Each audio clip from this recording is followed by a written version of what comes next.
The explosion was deafening even through their helmets. The doors of the days after the battle were busy. Haven's Gate became a center of activity. Refugees from systems that had been controlled by Vexian warlords began arriving. They had heard that someone finally stood up to the raiders and won. The station's resources were strained, but the coalition helped manage the situation. News of the battle spread across the galaxy through communication networks. The story seemed impossible but was confirmed by multiple sources. A small coalition led by humans had defeated a major Vexian war fleet. The reaction was mixed. Some species celebrated, others became frightened of human military power. The Galactic Council took notice. This loose federation of major civilizations had mostly ignored the frontier reaches until now. But a new military power emerging in the region could not be ignored. They sent a delegation to Haven's Gate to investigate. The delegation was led by Council Representative Torvin, a member of the Trevery species. The Trevery were cautious and believed strongly in maintaining stability. Torvin looked at Captain Taiho with suspicious eyes during their first meeting. The Galactic Council is concerned about Earth's intentions. You have demonstrated significant military capability. What are humanity's plans for expansion? Taiho kept his voice calm and diplomatic. Earth has no plans for military expansion. We are a new species to the galactic community. We want to trade, explore, and live peacefully, but we will defend ourselves and our allies when attacked. Ambassador Velric spoke up in support. The humans only fought because the Vexians attacked first. They showed restraint and mercy even during battle. If all species were like humans, the galaxy would be safer. Dr. Plevan presented her research findings to the delegation. She explained human biology and psychology in scientific terms. The revelation was shocking to many council members. Humans were not just physically resilient, but mentally adapted for high-stress situations and complex problem-solving. Representative Torvin was troubled. This makes humans potentially dangerous. A species bred by a death world, capable of advanced warfare, could destabilize galactic peace. Or they could protect it, interjected a different delegate. Council member Ryvax was from the Kendari species, peaceful traders who had suffered from pirate raids. Humans stopped a warlord who terrorized dozens of systems. That deserves recognition, not suspicion. The delegation spent days interviewing various people involved in the battle. They spoke with coalition ship captains, Vexian prisoners, and Haven's Gate civilians. The consistent message was that humans fought with honor and protected the weak, but not everyone was convinced. Representative Torvin proposed that humans should be restricted in their movements and monitored closely. Some Galactic Council members supported this idea. They feared what might happen if humanity became aggressive. Taiho learned about these discussions and felt frustrated. His crew had saved lives and stopped a tyrant. Now some species wanted to treat them as threats. It reminded him of the prejudice humans faced when they first joined the galactic community. Being from a death world made others see you as dangerous regardless of your actions. While the political debates continued, something else was happening.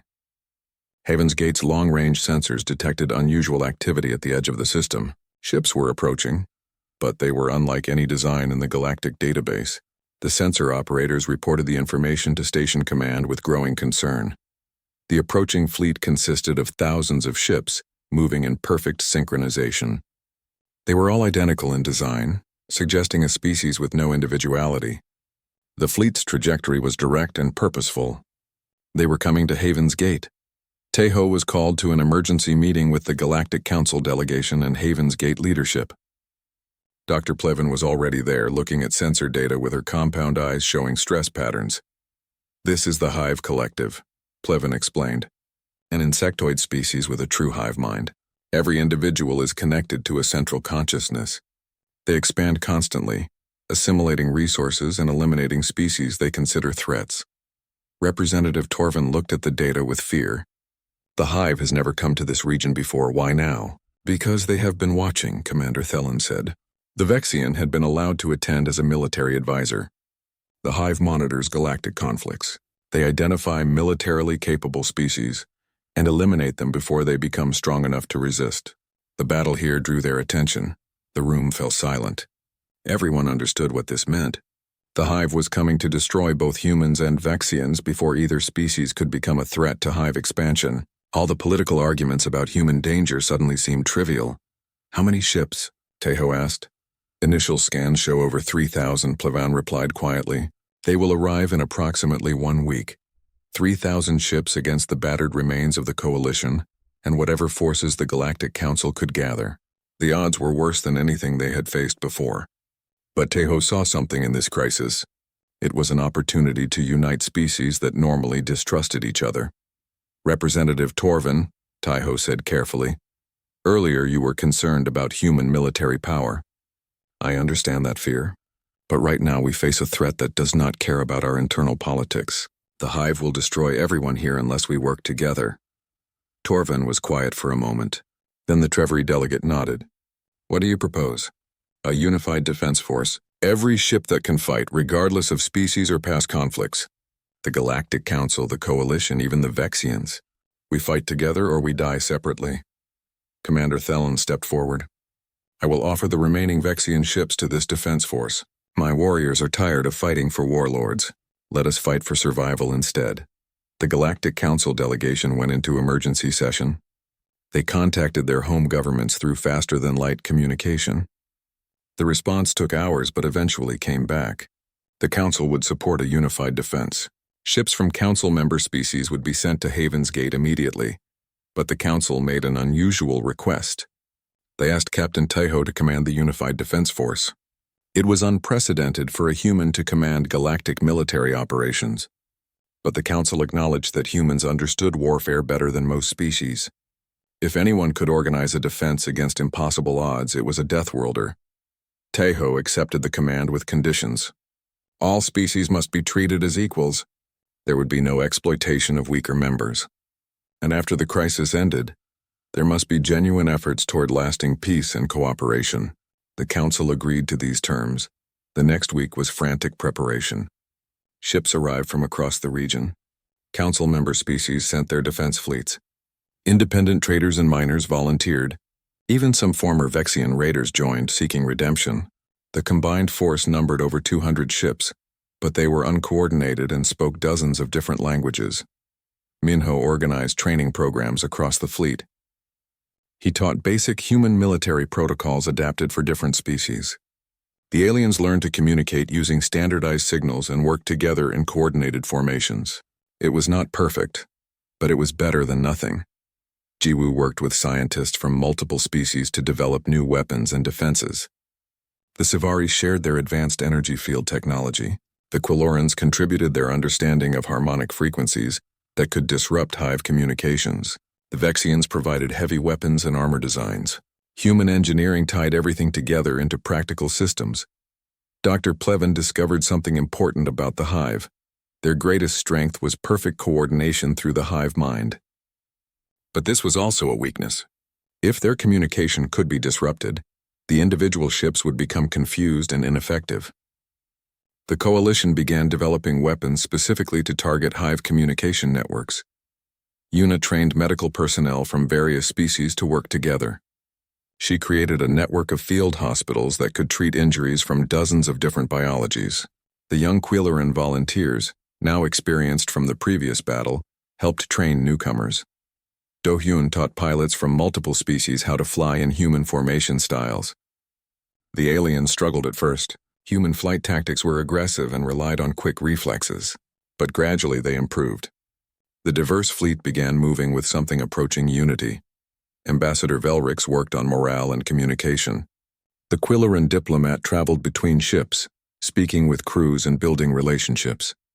Velrix helped species that had been enemies days before learn to trust each other. It was difficult work, but essential. As the Hive fleet approached, Tejo held a final briefing with all ship commanders. He looked at the video screens showing faces from dozens of species. Some were predators from dangerous worlds. Others were peaceful traders forced to fight. All of them were afraid, but none of them ran. Tomorrow we face an enemy that sees all of us as nothing more than obstacles to remove. The Hive does not care about our cultures, our hopes, or our families. They only care about expansion. But we care. We fight not just for survival, but for the right to exist as individuals with free will. Tejo paused and looked at each face. Humans learned something on our death world. Life is precious because it is fragile. We fight to protect life, all. The Vexian fleet arrived in a display of raw power. 53 warships dropped out of faster-than-light travel in perfect formation. At the center was the Bloodfang, the massive dreadnought that served as Warlord Krath's flagship. Its hull was covered in weapons, enough firepower to destroy a small moon. Krath broadcast a message to Haven's Gate on all frequencies. His reptilian face filled every screen on the station. Surrender the humans and pay tribute. You have 1 hour to decide. Refuse and I will turn your station into debris. The Council of Free Traders panicked. Several council members demanded that Taiho be handed over immediately. Others argued that surrendering would not save them. Krath would take what he wanted regardless of what they gave him. The debate was loud and fearful. Captain Taiho ended the debate by broadcasting his own message. This is Captain Taeho Kim to Warlord Krath. Haven's Gate is under the protection of the Coalition forces. Leave this system now and there will be no more fighting. Stay and you will learn what happens when you threaten peaceful people. Krath's laughter echoed across every speaker. You have 27 ships against my fleet. You cannot win. This is your last chance to surrender. Taeho's response was calm. We do not need to win. We just need to make you lose. There is a difference. The hour passed. Krath ordered his fleet to attack. The Vexian warships advanced toward Haven's Gate in a massive wave. It looked unstoppable. The station's population watched in terror as death approached. The Coalition ships appeared to panic. They broadcast distress signals and scattered into the debris field around the station. Several ships seemed to have engine problems and drifted helplessly. To the Vexians, it looked like prey trying to run. Krath ordered his ships to pursue. The Vexian fleet charged into the debris field, confident this would be an easy victory. That was their first mistake. Minho watched the tactical display from the Busan runner. The Vexian ships were spreading out to chase different targets. They were entering the kill zone. He activated the hidden weapons. Explosions erupted throughout the debris field. Mines that had been hidden in derelict ships detonated when Vexian vessels passed too close. Missile pods that looked like broken satellites activated and launched swarms of guided munitions. The carefully organized Vexian formation dissolved into chaos. The sensor jammers activated next. Vexian targeting systems went blind. Their ships started seeing false contacts everywhere. Communications became garbled with static. The fleet that had looked so organized moments before was now confused and scattered. The Coalition ships reversed course and attacked. The Busan runner emerged from behind a large asteroid and fired its railguns at a Vexian cruiser. The metal projectiles punched through shields and hull. The cruiser lost power and began drifting. The Daegu Thunder, Captain Hirasong's heavy hauler, used its massive size as a weapon. It rammed a Vexian destroyer that was too damaged to dodge. Both ships took damage, but the Vexian got the worst of it. Its hull cracked and atmosphere vented. The Incheon Dancer, Junho Shin's fast courier, darted through the battle like a hunting bird. It was too quick for Vexian weapons to track. Junho fired missiles and then disappeared into the debris before return fire could reach him. The Vexians shot at shadows while real threats appeared from unexpected angles. The Jeju Guardian, Sunmi Kang's converted military ship, acted as mobile artillery. It stayed at long range and fired precision strikes against Vexian weapon systems. Every shot disabled guns or missile launchers. The enemy fleet was slowly being disarmed. The mining vessels surprised everyone. The Gorvath ships used their industrial lasers to cut through Vexian hulls. They were slow and had poor shields, but their cutting beams could slice metal like butter. 3 mining ships surrounded a Vexian frigate and carved it apart. Dr. Plevin's computer virus spread through the Vexian fleet. It infected ship after ship, disrupting sensors and targeting computers. Vexian gunners found their weapons firing at friendly ships. Their navigators could not tell which direction was which. The chaos multiplied. The young Killeran volunteers worked communication stations throughout the Coalition. They coordinated ship movements and warned of incoming threats. Their musical voices stayed calm despite the violence around them. Saleth, their leader, directed medical teams to wounded ships with efficiency that would have impressed veteran commanders. Commander Thelen fought alongside the humans on the Busan Runner's bridge. He provided real-time intelligence about Vexian tactics and predicted enemy movements. Minho had given him a tactical station, and Thelen used it to help target the most dangerous enemy ships. After 30 minutes of chaotic fighting, a quarter of the Vexian fleet was destroyed or crippled. But the Bloodfang remained untouched. Warlord Krath's dreadnought was too heavily armored for the Coalition's weapons to damage significantly. As long as Krath survived, the battle would continue. Taiho made a decision. He called Captains Hira, Junho, and Sunmi on a private channel. We need to take out the Bloodfang. If we kill Krath, the rest will surrender or run.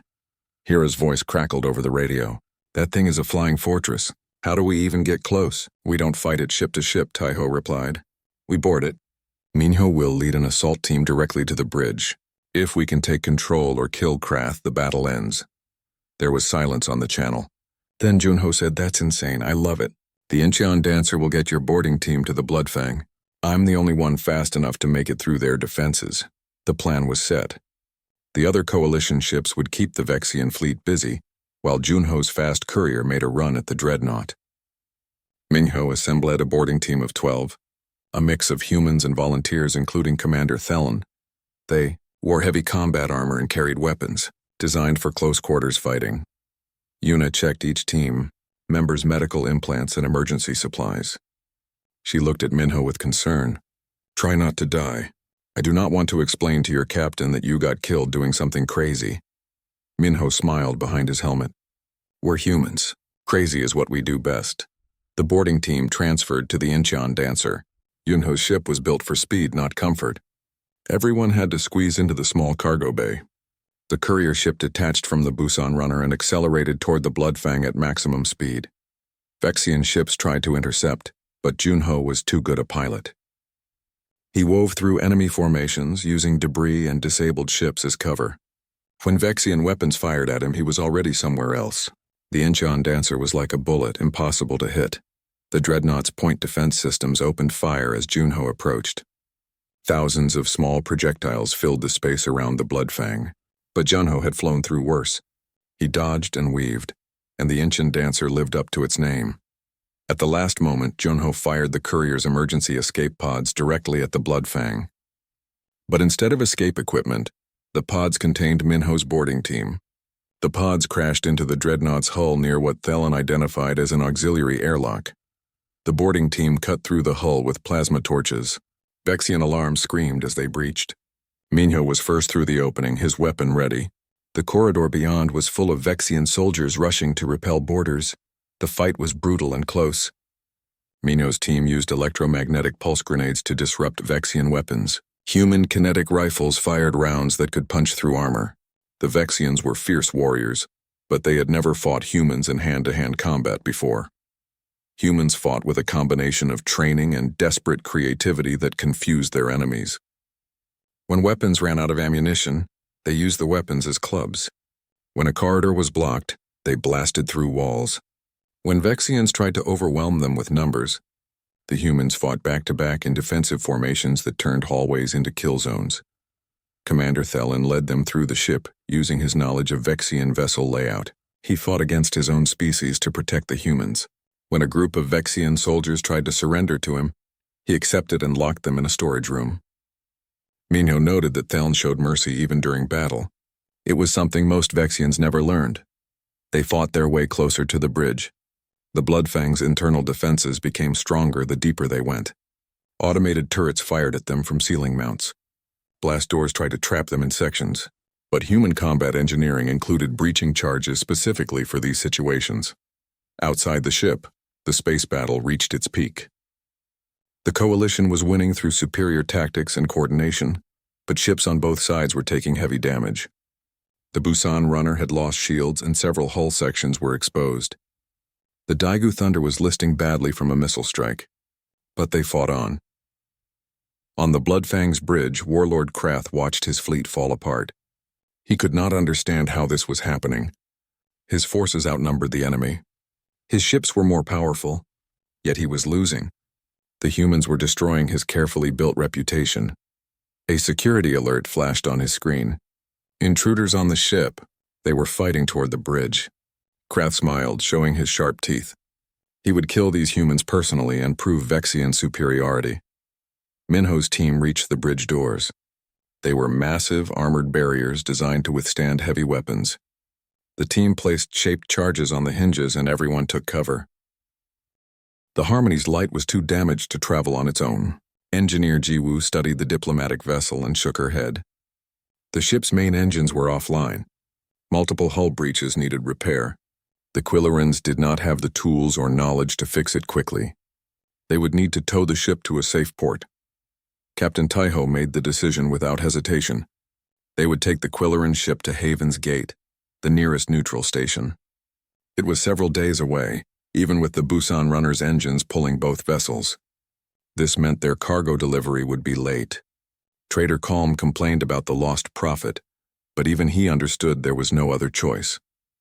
As they prepared for the journey, other ships in the region began sending messages. News of the battle had spread quickly through communication networks.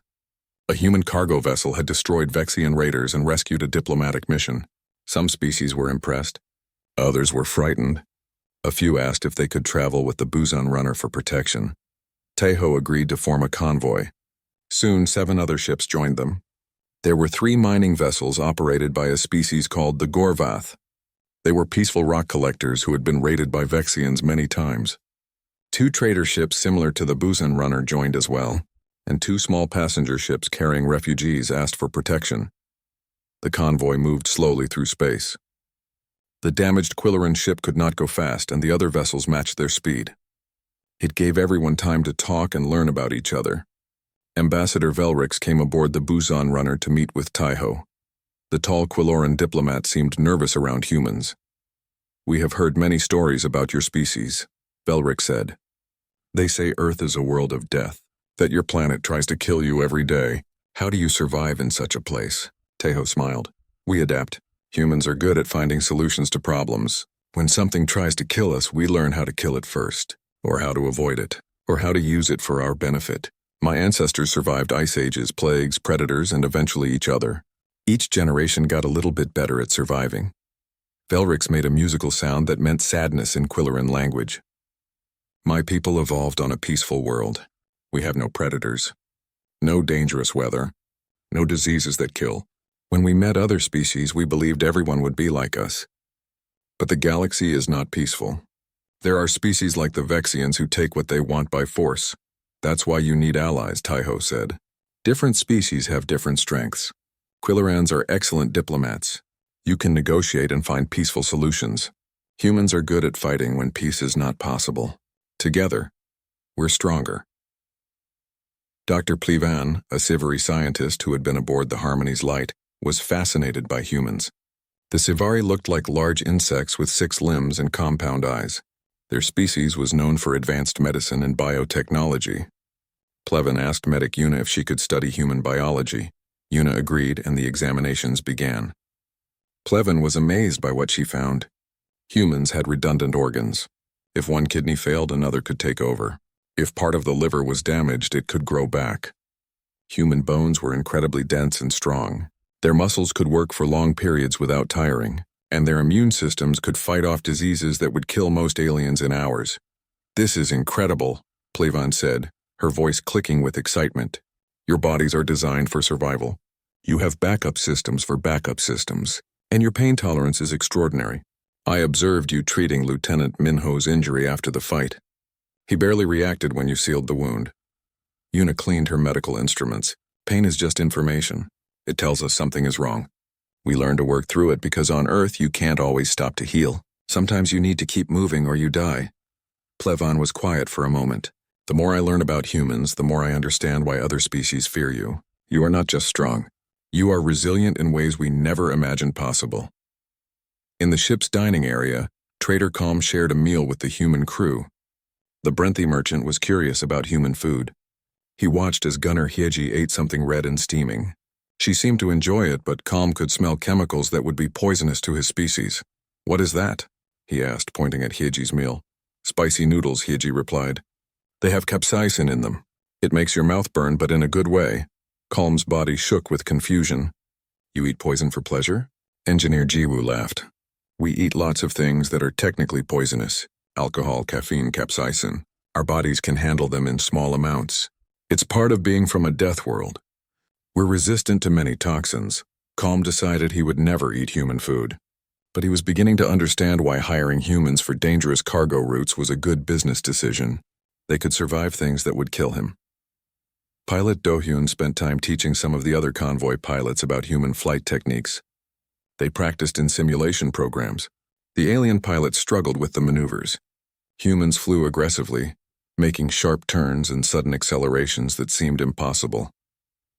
One Gorvath pilot asked, "How do you react so quickly? When I try these moves, my mind cannot keep up. By the time I decide to turn, the moment has passed." Do-hyun thought about it. "On Earth, we have predators that can kill you in seconds. Our ancestors needed fast reflexes to survive. Over millions of years, humans developed quick reaction times.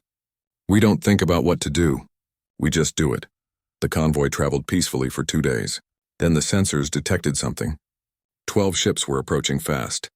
They were Vexian vessels, larger than the raiders from before. Warlord Krath had sent a fleet to find the humans who had embarrassed his forces. Taiho called an emergency meeting with all the convoy captains. The other ships' commanders appeared on video screens around the bridge. They looked frightened. 12 Vexian warships against their small convoy was not a fair fight. "We should surrender," one trader captain said. "Maybe they will let us go if we give them what they want." "They won't," Lieutenant Minho said firmly. "The Vexians don't take prisoners they can profit from. They'll take your cargo and probably your ships. Anyone who resists will be killed. Then what do we do?" Ambassador Velrix asked. "We cannot fight 12 warships." Taiho looked at his tactical display. "We're near the Crimson Veil, a dense nebula. The nebula will limit sensor range and create hiding places.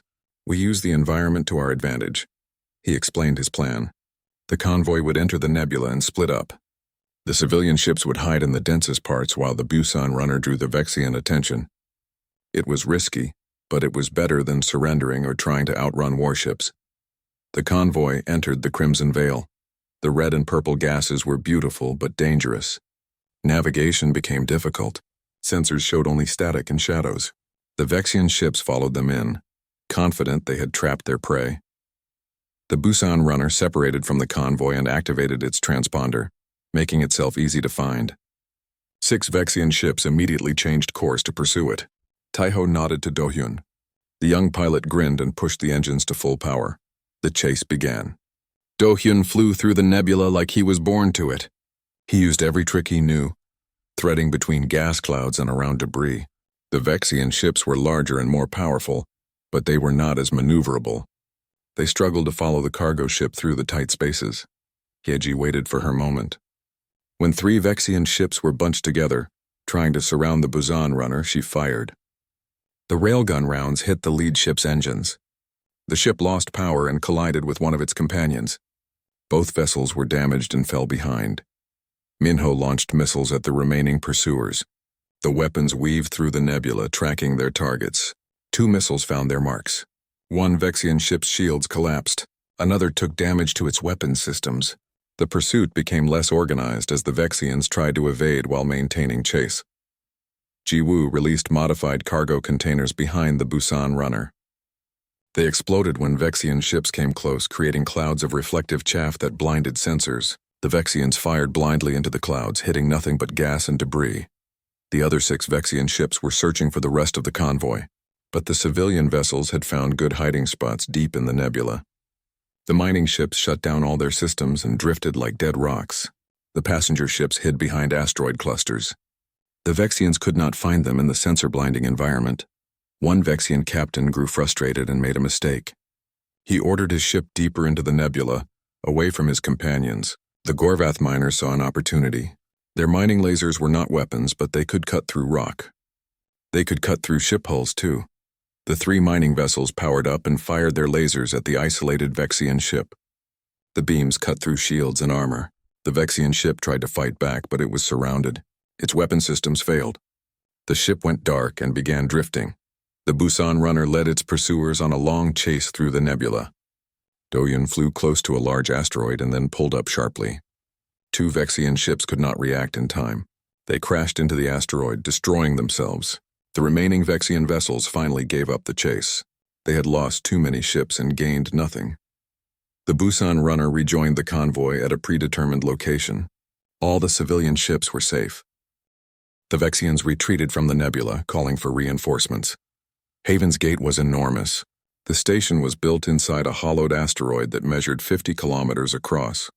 Thousands of ships docked here every day. It was neutral territory where all species could trade without fear of war or conflict. At least that was the idea. The damaged convoy arrived at the station's outer docking ring. Station controllers guided each ship to a berth. The Busan runner secured the Harmony's light to a repair dock, where Quilloran engineers could work on it. The other convoy ships dispersed to various sections of the station. News of their arrival spread quickly. A small cargo ship and a diplomatic vessel had fought off 12 Vexian warships and survived. The story seemed impossible, but scanner logs and witness reports confirmed it. The Council of Free Traders, the governing body of Haven's Gate, requested an immediate meeting with Captain Tejo. The council chamber was a large circular room with seats for representatives from 20 different species. When Tejo entered with Ambassador Velrix, the room fell silent. Many council members had never seen a human in person before. They stared at Tejo, trying to understand what made these Deathworlders so dangerous. Council leader Marthan, a member of the Trevory species, spoke first. His people resembled four-legged creatures with long necks and cautious eyes. Captain Tejo Kim, you have brought trouble to our station. The Vexians will come here looking for revenge. You have endangered our neutrality. Tejo remained calm. With respect, Council Leader, we responded to a distress call as required by galactic law. We defended ourselves when attacked. The Vexians chose to be violent. We only chose to survive. Another council member, a Brenthi trader named Holvek, stood up. He was from the same species as Trader Calm. The human is correct. The Vexians have been raiding shipping lanes for years. We pay tribute to avoid attacks. Maybe it is time we stopped being afraid. A heated debate began. Some council members wanted to hand the humans over to the Vexians to preserve peace. Others argued that peace bought with surrender was not real peace. Trader Calm arrived during the debate and spoke in favor of the humans. He explained how they had saved his cargo and life multiple times. Ambassador Velrix addressed the council. I have traveled with these humans. Yes, they are dangerous, but they use their strength to protect, not to conquer. The Vexians will come whether we shelter humans or not. At least with human help, we have a chance to defend ourselves. After hours of discussion, the council reached a compromise. They would not fight the Vexians directly, but they would provide intelligence, supplies, and sanctuary for refugees. The Busan runner could use Haven's Gate as a base. It was not full support, but it was something. While repairs began on the damaged ships, Tejo met with Lieutenant Minho in a quiet section of the station. They discussed their situation over bad coffee, a human tradition. The coffee on Haven's Gate was somehow worse than ship coffee, which seemed impossible. Krath will come with everything he has, Minho said. Commander Theln estimates at least 50 ships. We cannot fight that many, even with the tricks we used in the nebula. Tejo nodded slowly. We need allies, real ones who will fight beside us. The question is, who will stand with humans against overwhelming odds? The answer came from unexpected places. Over the next few days, various groups approached the human crew.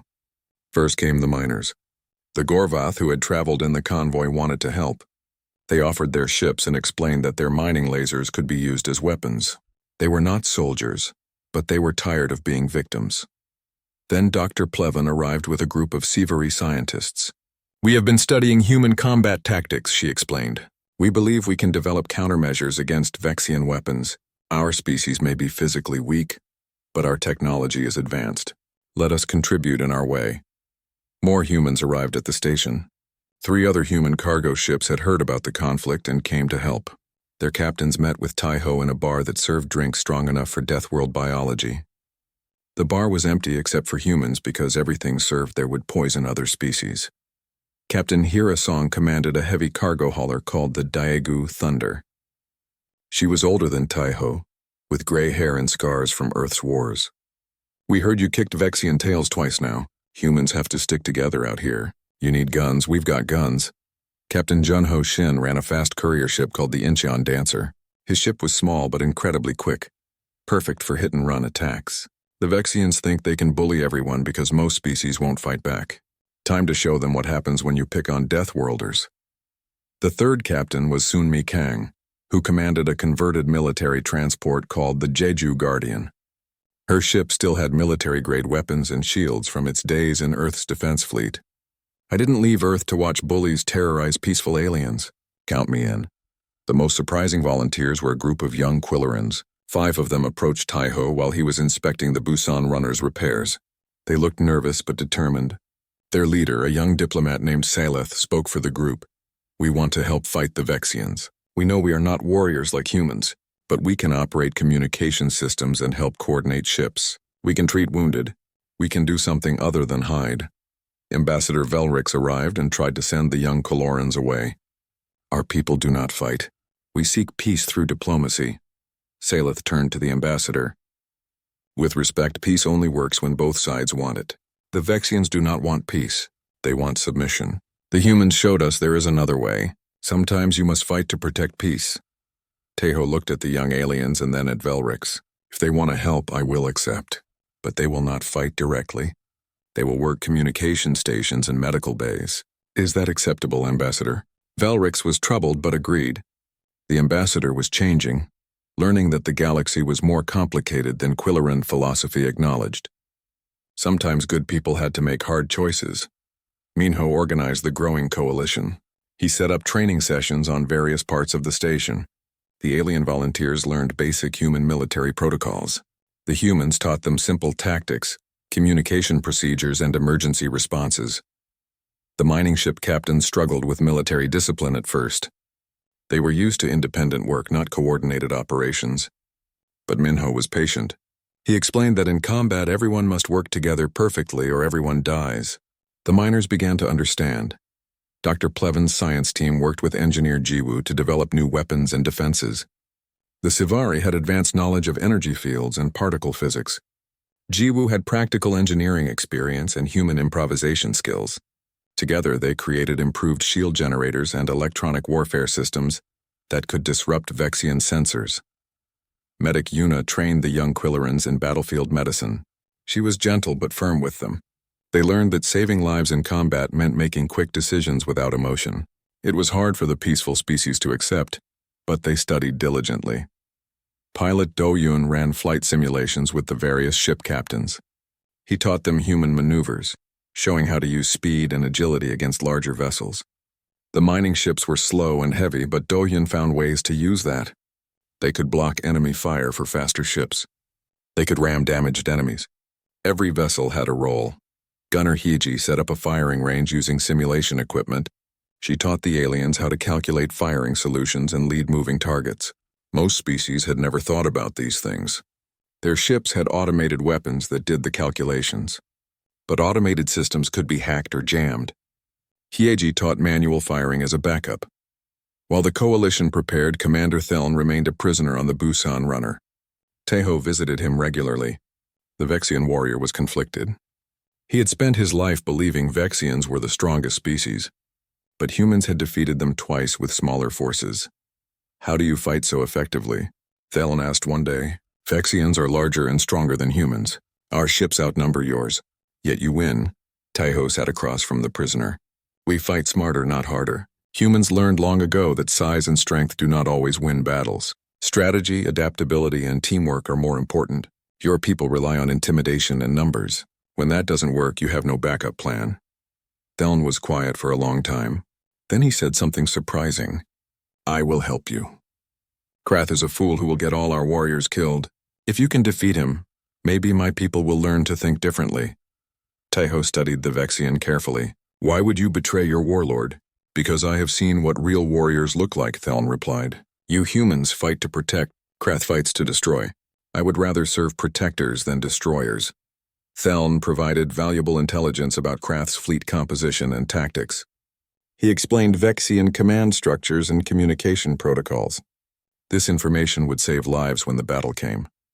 Haven's Gate's sensors began detecting increased activity in nearby systems. Krath was gathering his forces. The station's intelligence network reported that over 50 Vexian ships had assembled. The fleet included a massive dreadnought called the Bloodfang, a ship designed to break planetary defenses. The coalition now numbered 27 ships. It was impressive considering they start. Captain Tejo Kim stared at the navigation screen and sighed. The route through the frontier reaches was dangerous, but Trader Calm was paying triple the usual rate. That kind of money meant his crew could take a month off when they got back to Earth. They deserved it after 6 months of hauling cargo across the galaxy. The bridge of the Busan runner was quiet except for the soft hum of the engines. Pilot Do-Hyun Lee sat at the helm, his fingers dancing across the controls with practiced ease. He was young, only 25, but he could fly anything. Taeho had hired him straight out of the Earth Defense Academy, and never regretted it. Behind them, engineer Ji-Woo Han was checking the power systems. She always worried about the engines, even though they ran perfectly. Taeho knew it was because she cared. A good engineer treats the ship like family. Ji-Woo had kept the Busan runner flying through situations that would have destroyed most vessels. Lieutenant Minho Park entered the bridge carrying 2 cups of coffee. He handed one to Taeho and kept the other for himself. Minho was the tactical officer and second in command. He had served in Earth's Special Forces during the Unification Wars. When those wars ended, he joined Taeho's crew looking for peace. But Minho never forgot his training. The weapons systems on their cargo ship were far better than most vessels their size. Taeho took a sip of the coffee and smiled. It was terrible, as always. Ship coffee never tasted right, but it was hot and strong. That was enough. The navigation alarm beeped. Do-Hyun looked at his screen and frowned. A distress signal. Taeho moved closer to check. The signal was coming from a Quilloran diplomatic vessel called Harmony's Light. They were under attack by raiders. Trader Calm rushed onto the bridge. The small alien was nervous, his round body shaking. The Brenthi species avoided danger at all costs. It made them excellent merchants but poor fighters. Calm pointed at the screen with one of his short arms. No, he said quickly. We cannot stop. The cargo is time-sensitive. We will lose money if we are late. Minho looked at Taeho. They both knew what had to be done. Galactic law required all ships to respond to distress calls. But more than that, it was the right thing to do. Someone needed help, and they were the only ones close enough to give it. Taeho turned to Trader Calm. We're going to help them. Prepare for possible combat. Calm made a sound like a squeaking wheel. This is bad business. Very bad business. But he did not argue further. He had hired humans specifically because they could handle dangerous situations. Now he was seeing what that meant. Minho activated the ship's combat systems. Lights turned red across the bridge. In the lower decks, Gunner Hyeji Nam was already at her station. She had heard the alarm and knew what it meant. Her fingers moved across the weapons controls, bringing the railguns and missile systems online. Hyeji never spoke much, but she was the best gunner Taeho had ever worked with. She could hit targets other people could not even see. Medic Yuna Choi prepared the medical bay. If there was going to be a fight, there would be injuries. She had served as a combat medic during Earth's wars. She knew how to treat wounds that would kill most doctors' patients. Humans from Earth were hard to kill, but they still needed proper medical care. Ji-Woo rerouted power from the cargo holds to the shields and weapons. The ship's systems responded smoothly. Every crew member knew their job. They had trained for this kind of situation, even though they all hoped they would never need to use that training. Do-Hyun set the navigation computer for the distress signal's location. The jump to faster-than-light speed was smooth and quick. In normal space, it would take weeks to reach the Quilloran ship, but with FTL drives, they would be there in minutes. As they traveled through the strange space between stars, Taeho thought about what they might find. Raiders in this region were usually Vexians. The Vexian species was aggressive and territorial. They believed in taking what they wanted by force. Most other species feared them. The Vexians had a reputation for cruelty and overwhelming numbers, but humans had a reputation too. Earth was classified as a Class 12 death world. Most aliens could not survive on Earth for more than a few hours. The gravity was too strong. The atmosphere was toxic to many species. The diseases would kill others, and the predators on Earth were more dangerous than anything most aliens had ever seen. Humans evolved on a planet that tried to kill them every single day.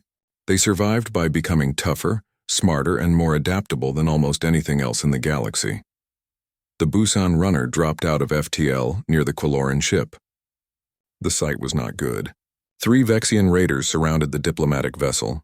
The Harmony's Light had damage along its hull. Atmosphere was venting from several breaches. The raiders were sleek ships designed for speed and attacking helpless targets. They did not expect resistance. One of the raider ships immediately sent a message to the Busan runner. A Vexian face appeared on the screen. The alien looked like a reptile with sharp teeth and cold eyes. It hissed when it spoke. Leave now or we will destroy you. This is our prize. You have no business here. Taeho kept his voice calm and professional. This is Captain Tai-Ho Kim of the Busan Runner. We are responding to a distress call. Release the Quilleran vessel and leave the area. You have one chance to do this peacefully. The Vexian laughed. It was an ugly sound. Humans. You think you can tell us what to do? You are weak creatures from a backwards world. Leave now or die. Tai-Ho closed the communication channel. He looked at Minho and nodded. They had tried diplomacy. Now they would try something else. The raiders began moving into attack position. They expected the human ship to run. That was their first mistake. The Busan Runner was built by humans who understood that space was dangerous. The hull was reinforced with multiple layers of armor. The shields were military grade, much stronger than a normal cargo ship would have. And the weapons were designed to fight other humans, the deadliest species to ever come from a death world. The first raider fired. Energy beams hit the Busan Runner's shields and scattered harmlessly.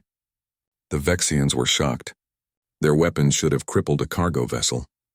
But this ship barely noticed the attack. Do-Yun pushed the ship forward at full speed. He flew straight at the raiders, closing the distance in seconds. The Vexians were not ready for such an aggressive move. Most ships tried to keep distance in a fight, but humans learned a long time ago that sometimes you need to get close to your enemy. Yeji fired the railguns. These weapons used magnetic fields to launch metal projectiles at incredible speeds. The rounds hit the first raider's shields and kept going. The shields collapsed. The projectiles punched through the hull like paper. The raider ship went dark as its power systems failed. Atmosphere vented into space. The second raider tried to run. It turned away and began accelerating. But Minho had already launched missiles. These were smart weapons that could track targets and adjust their course. The raider's countermeasures failed. The missiles struck the engines and exploded. The ship was crippled, drifting helplessly. The third raider changed tactics. Instead of fighting, it launched boarding pods at the Busan Runner. This was standard Vexian strategy. Use overwhelming numbers of soldiers to take over enemy ships. The Vexians were good at close combat and believed they could defeat any species in a boarding action. But Jiwoo was ready. She sealed the airlocks where the boarding pods attached. Then she vented those sections to space. When the Vexians cut through the pods, they found themselves in vacuum with no atmosphere. Several died immediately. The ones who survived the vacuum cut through the inner airlock. They found Minho and a security team waiting in full combat armor. The fight was short and brutal. Human weapons were designed to stop other humans who could survive injuries that would kill most species. Against Vexians, the weapons were devastating. The electromagnetic pulse rifles disrupted the raiders' nervous systems. The kinetic weapons hit with enough force to punch through their armor. In less than 3 minutes, the boarding attempt was over. The surviving Vexians surrendered. Minho secured them in the cargo hold and returned to the bridge. He had a small cut on his arm, but otherwise he was fine. The third raider ship detached its boarding pods and tried to escape. Tai-Ho let it go. The message was sent. 3 raiders had attacked. 1 was destroyed. 1 was crippled. 1 ran away. The Vexians would think twice before attacking ships in this sector again. Tai-Ho opened a channel to the Harmony's light. This is Captain Tai-Ho Kim. The raiders are neutralized. Do you need assistance? The response came from a Quilleran voice that sounded musical and frightened. Yes, please. We have injuries and our ship is badly damaged. We cannot repair it ourselves. Tai-Ho sent Yuna and a team to board the diplomatic vessel. The Quillerans were a peaceful species.